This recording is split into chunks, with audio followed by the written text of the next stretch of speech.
sa lahat kay dating congressman at future senator Mike Defensor. Napakabait talaga niyan ni Congressman Mike Defensor. At syempre, may mas mabait pa kay Congressman Mike Defensor. Mabait na, maganda pa yung kanyang misis. Nako, nanonood dyan ngayon, sigurado ako. Si Madam Julie. Si Madam Julie Rose Defensor, ang pinakamagandang may bahay sa lahat ng may bahay. Napakaganda, napakabait pa. Napaka-sophisticada. Hindi ko ngayon na-expect na yung mga gano'y itsura nanonood pala sa atin ngayon. Wala naman tayong na idudulot na mabuti sa bayan. Puros lang naman kabulastugan yung mga pinagsasasabi natin dito. Puros lang naman ka-fake newsan. Puros lang naman ka-engotan. Pero na-appreciate ko yung sinabi niya sa akin na, Boss D, gusto ko sa lahat yung hindi ka nakikipag-away sa mga kakampi nating mga vloggers. So, hindi naman kailangan. Tapos na tayo dyan tapos na tayo dyan. Focus na tayo dun sa issue. Ang issue ng bayan nating Pilipinas, di naman yung mga vlogger. Ang issue dito yung mga magnanakaw sa Kongreso, magnanakaw sa Senado, mga magnanakaw sa Malacanang, ganyan. Yan ang issue natin dito. Walang issue rito sa sinasabi ng vlogger. Bahala yung mga vlogger sa mga buhay nila. Syempre meron tayong freedom of expression. Meron tayong kalayaan na pagagawin nila lahat ng mga gusto nilang gawin. Kung sila, meron silang opinion na differ from our opinion, okay lang yan. Ganun talaga buhay. Yung mga mag-asawa nga, nag-aaway, mag-asawa pa yan. Hindi nga nagkakaintindihan minsan katulad sa mga anak, ganun din. Sa isang sinapupunan ng galing yan. Pero minsan hindi nagkakasundo-sundo yan. Lalo pa kaya sa paglalahad ng mga saloobin. Ganun talaga. So kung halimbawa, si ganito, iba na yung kanyang opinion, iba na yung opinion sa'yo. Ganun lang yun. Mag-ano na lang kayo, magpagalingan na lang kayo ng opinion. Pero yung magpe-personalan pa kayo, aawayin pa ninyo yung isa't isa, wala na, tapos na tayo sa ganyan. Na-realize din namin na nagsasayang lang tayo ng oras. Actually, marami nga doon sa kabilang kampo na kinokontent na naman ang Banateros ngayon. Ako insecure sa Banateros. Kasi noon, ang Banateros talagang pagka inano mo yan, kapag yan inaway mo yan, rambulan talaga yan. Content talaga yan. Kaya lang naisip ko, wala na, iba na level kasi ng mga Banateros. Nandun na tayo sa level na pinapanood na tayo noong mga importanteng tao katulad nito ni Ma'am Julie. Napaka-importante niyan. Kasi kung wala si Ma'am Julie, baka napariwara si Kong Mike Defensor. Buti na lang kay Madam Julie napunta, kung hindi disgrasya. So ayun na nga. Nanonood sa atin yung mga importanteng tao, nanonood sa atin yung mga OFW natin, umaasa doon sa mga juicy na information, juicy na mga reaction natin sa mga issues na kinakaharap ng bayan natin. Imaginein mo kung uubusin mo yung oras mo, mahipagmurahan ka sa vlogger, sino ba yung mga vlogger na may mga dugyot na yan? Ang mga Banateros, ang babango niyan. Ang mga Banateros, syempre, katulad niyan, nakikita natin, nakakausap natin itong mga personalidad, mga malalaking tao, mga nasa Kongreso, Senado, mga political magnate sa Pilipinas. Katulad na nakaraan, na-meet natin si Chavez Singson. Ang lupit. Matanda na pero ano pa rin matalas pa din, napakatalas pa rin. So ayan, katulad yan, na-meet natin yung napakagandang may bahay ni dating Congressman Mike Defensor na sigurado ako magiging senador yung balang araw. Kita nyo naman, di ba? Kung kung mabantot tayo, nakakahiya naman, magpapa-picture tayo dyan sa mga personalidad niya, kakamay-kamayan mo yung mga personalidad, may kipag-usap ka sa mga personalidad niya. Kung kung puro tartar yung ipin mo, tapos may baktol ka, tapos puro kalyo kamay mo. Sa bagay ako, puro kalyo kamay ko. Ayan dahil maghapon akong nagbo-workout. Oo, dahil syempre nagpapapayat tayo eh. So, kailangan talaga maayos ang iyong gayak, maayos ang iyong itsura. Nakakaya naman. And aside from that, nanonood yung mga yan sa atin. At 'di ba, nakaraan nga tinawag pa tayo sa Congress. Dahil masakit, mahapdi na rin yung ating mga binibitawang mga fake news dito sa ating channel. Pero lagi naman tayo nagbibigay ng disclaimer na huwag kayong maniniwala. Itong channel na to for entertainment purposes only. Tsaka kung halimbawa nasaktan kayo, problema nyo na yan. Huwag kayong maggobyerno, huwag kayong pumasok sa pamahalaan, huwag kayong humingi ng boto ng mga tao, mga hudas, mga demonyo kayo. Ang gawin ninyo, kayo, Farmville, ganyan. O kaya fishing kayo. Magtanim kayo, bumili kayo ng lupain dyan sa parting norte, tas taniman ninyo ng palay. Tapos pag tanim nyo ng palay, titigan ninyo hanggang magbunga yung mga yan. Para hindi kayo nanonood ng social media, hindi kayo pinapasahod ng taong bayan.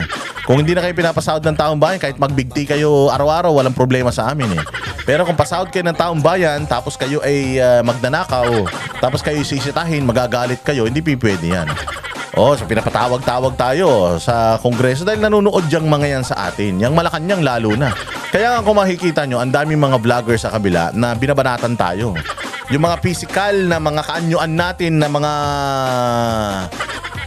imperfections natin, yun ang kanilang target. Sinasabi nila si Boss Dada daw, maitim, natural, Pilipino ko, Ilocano pa ako.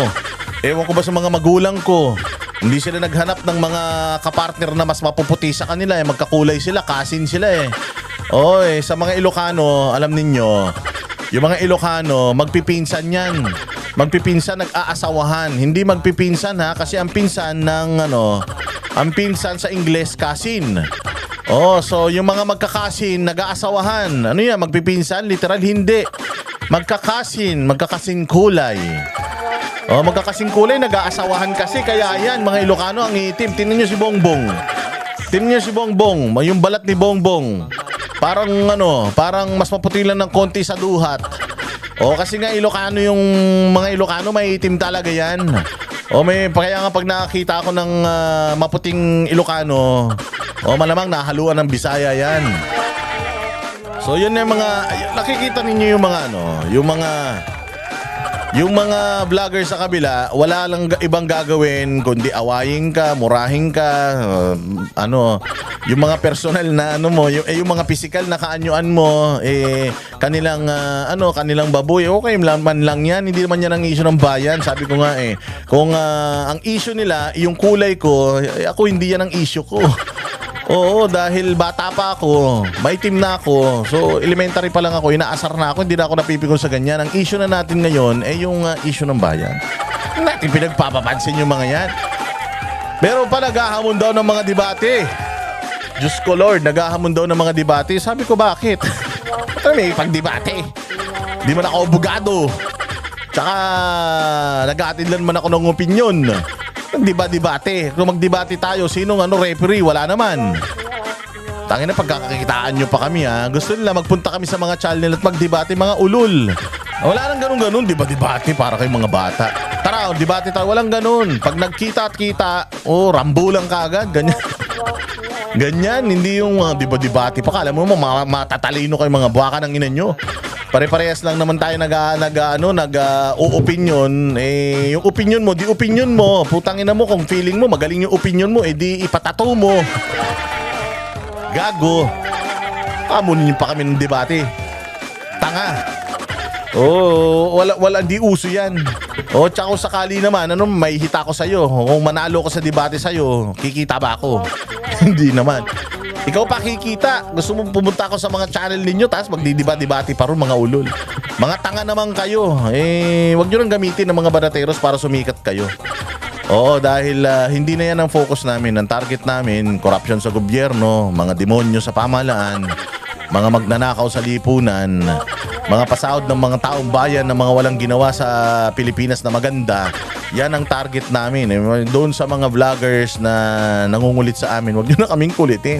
Hindi tayo magkakalibel. Kung gusto nyo kayo magaling, hindi kayo na, walang problema doon, hindi kami nakikipagmagalingan. Dahil dito naman sa napakarami naman pwedeng panoorin sa YouTube.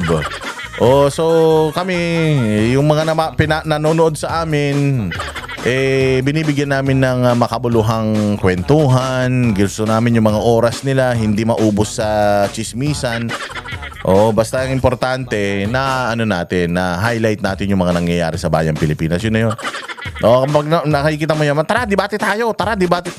Debate, parang mga bata. Hindi ba debate? Suntukan na kagad.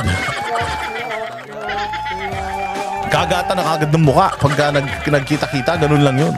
Bigay ng address para PM nyo na kagad sa akin yung address nyo. Pupuntahan ko kayo. Kung gusto nyo, bubugbugin ko pa kayo sa harap ng mga magulang ninyo.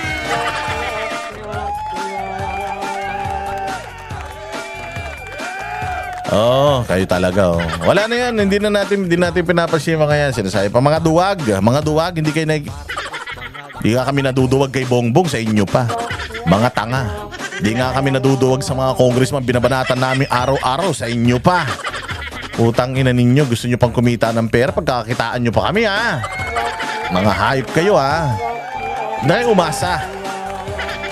Kayo umasa, hindi tayo pantay-pantay.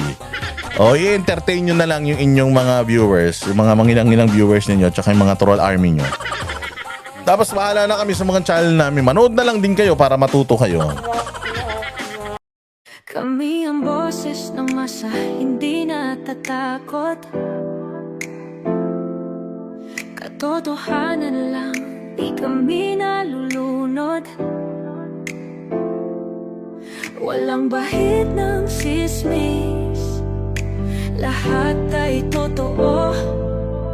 Kahit sino ka pa, pag mali ka babanatan ka. Walang pinipili kulay, wala kaming kinikilingan. Basta para sa bayan, kami lalaban.